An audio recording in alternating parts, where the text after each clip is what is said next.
Hello everyone, I welcome you all in Lawful Education. So today's topic is Article 13. Article 13 is really important. It gives us four major principles. Okay, so I have written over here in a very simple language जिससे समझ आ जाए. 13 clause 1 कहता है जो laws 1950 से पहले के laws हैं वो रेलिवेंट हैं, लेकिन जो लॉज फंडामेंटल राइट का वायलेशन करते हैं वो अनकॉन्स्टिट्यूशनल है. मतलब जो 1950 से पहले के लॉज थे उसमें जो भी कोई भी पार्ट, पूरा लॉ नहीं, उसमें से कोई भी पार्ट जो फंडामेंटल राइट का वायलेशन करते हैं तो वही, सिर्फ वही एक पार्ट अनकॉन्स्टिट्यूशनल हो जाएगा, rest will be valid. Okay, तो 13 क्लॉज 1 हमें टू डॉक्ट्राइन्स देता है, doctrine of severability, doctrine of Eclipse. ठीक है, तो डॉक्ट्राइन ऑफ सेवरेबिलिटी क्या होती है? Doctrine of severability means that an act may not be void as a whole, only a part of it may be void, and if that part is several from the rest which is valid, and then the rest may be continue and stand and remain operative. मतलब वही बात कह रहा है कि उस act में से जो भी कोई पार्ट जो मतलब फंडामेंटल राइट का वायलेशन करेगा कि सिर्फ वही पार्ट वॉइड हो जाएगा, rest will be valid and stand, continue and remain operative. ठीक है, इसके टू केसेस हैं. फर्स्ट एक है गोपालन वर्सेस स्टेट ऑफ मद्रास 1950. इसमें क्या हुआ था? Section 14 of the preventive detention act was inconsistent with the fundamental right, so section 14 was remove, only rest is valid. मतलब एक प्रिवेंटिव डिटेंशन एक्ट है जिसमें आर्टिकल 14 जो था वो फंडामेंटल राइट का वायलेशन कर रहा था, तो सिर्फ वही सेक्शन जो है उन्होंने वॉइड कर दिया, बाकी रेस्ट जो है वो वैलिड है. Okay, so now it's come second case which is of state of Bombay versus FN Balsara 1950. इस केस में भी मतलब सिमिलर ही बात थी. कोर्ट ने यही डिक्लेयर किया था कि 13(1) सेक्शन जो है बॉम्बे पब्लिश प्रोहिबिशन एक्ट का 1949 का वो वॉइड हो जाएगा because it violate 19(1)F of the constitution. ठीक है, तो मेजर सिमिलर बात है, फंडामेंटल राइट को वॉयलेट कर रहा था तो इसलिए 913B जो है वो अनकॉन्स्टिट्यूशनल हो गया, वॉइड हो गया. अब बात करते हैं doctrine of eclipse. Doctrine of eclipse का मेन मकसद जो होता है टू हाइड, मतलब to hide something, not to just unconstitutional, just to hide. Like हम पढ़ते हैं ऐसे, Doctrine of eclipse declares fundamental right as prospective in nature. According to doctrine of eclipse, pre-constitutional law inconsistent with the fundamental right are not nully or void or ab initio but only remain unenforceable. ठीक है, वो void नहीं होंगे, वो void ab initio नहीं होंगे, वो remain unenforceable हो जाएंगे, that's all. ठीक है, तो इसमें काफ़ी केसेस हैं, you can C.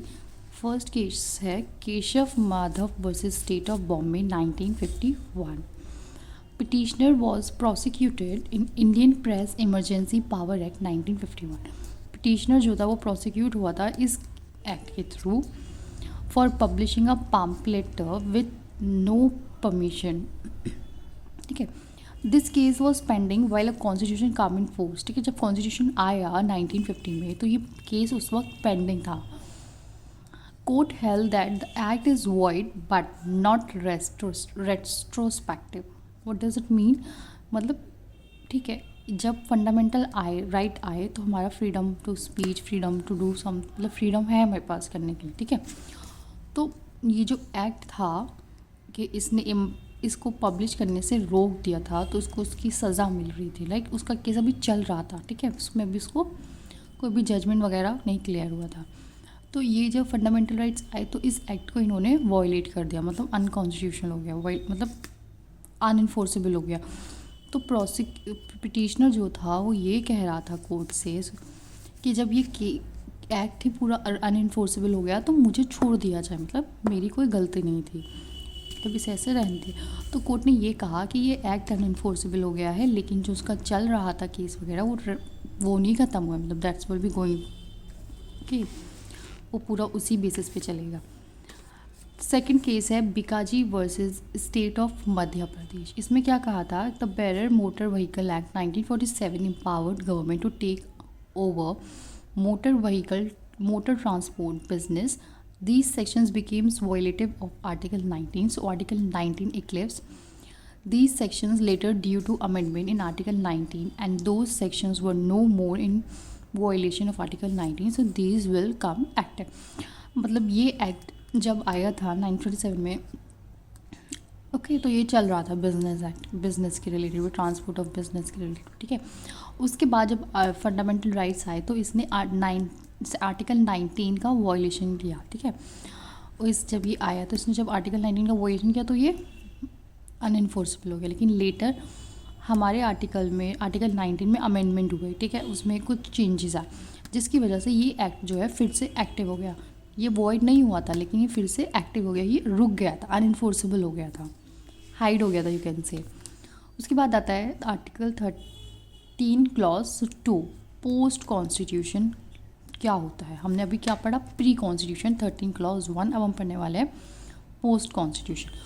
Post constitution वो laws post constitutional laws means state ऐसा लॉ नहीं बनाएगा जो फंडामेंटल राइट के अगेंस्ट में है. अगर लॉ बनाया तो वो अनकॉन्स्टिट्यूशनल हो जाएगा. मतलब पहले हमने बात की थी कि जो 1950 से पहले के लॉज थे वो अनकॉन्स्टिट्यूशनल हो जाएंगे. अब 1950 यानी फंडामेंटल राइट आने के बाद कोई लॉ बनता है और वो फंडामेंटल राइट का वायलेशन कर रहे हैं तो वो भी अनकॉन्स्टिट्यूशनल हो जाएंगे.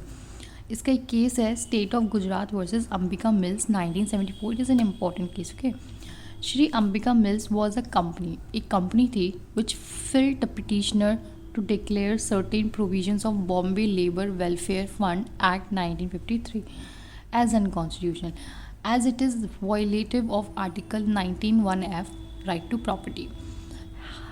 High Court ruled in favor of Ambika Mills, ठीक है, but Supreme Court held Article 19 is only available to citizens and Ambika is not a citizen, so doctrine of eclipse won't apply. मतलब ये जो Bombay labour act है ये एक labours के लिए है, मतलब लेबर्स के लिए, ठीक है, लेकिन फंडामेंटल राइट्स हमारे सिटीजन्स के लिए. तो ये जो एक्ट है ये अनइन्फोर्सेबल नहीं होगा. Why? Because article fundamental rights is only enforceable for our citizens, so it will be going as it is. तो ये डॉक्ट्रिन ऑफ इक्लिप्स इस पर अप्लाई नहीं होगा. आर्टिकल 13 क्लॉज 3 लॉज की बात करते हैं, laws and laws in force की. तो मैं आपको बहुत सिंपल उसमें बताती हूँ कि लॉज, ठीक है, in this 2 laws will not apply, will not be count in article 13. मतलब 2 लॉज जो काउंट नहीं होंगे आर्टिकल 13 में, वो जो एडमिनिस्ट्रेटिव इंस्ट्रक्शन या डायरेक्शन देता है वो कवर नहीं होगा एज अ लॉ. मतलब किसी चीज़ के लिए इंस्ट्रक्ट कर रहा है या डायरेक्शन दे रहा है तो वो लॉ के लिए कवर अप नहीं होगा और पर्सनल लॉ भी इसमें नहीं आएंगे. 13 क्लॉज 4 कहता है, ये मैंने बहुत सिंपल लैंग्वेज में लिखा है एज आई रिटन बिफोर, अगर कोई अमेंडमेंट हुआ है under article 368 then it can not be challenge in article 13. अगर वो फंडामेंटल राइट के अगेंस्ट में भी हुआ है then also it will not be challenge in article 13. मतलब सीधा सीधा ये कह दिया है कोई भी अमेंडमेंट हुआ है 368 के तहत तो वो आर्टिकल 13 में चैलेंज नहीं होगा. और सेम बात हमारे 368 में भी कह दी गई है जब हम पढ़ेंगे. ओके, आई होप आपको अच्छे से समझ आया होगा. Thank you.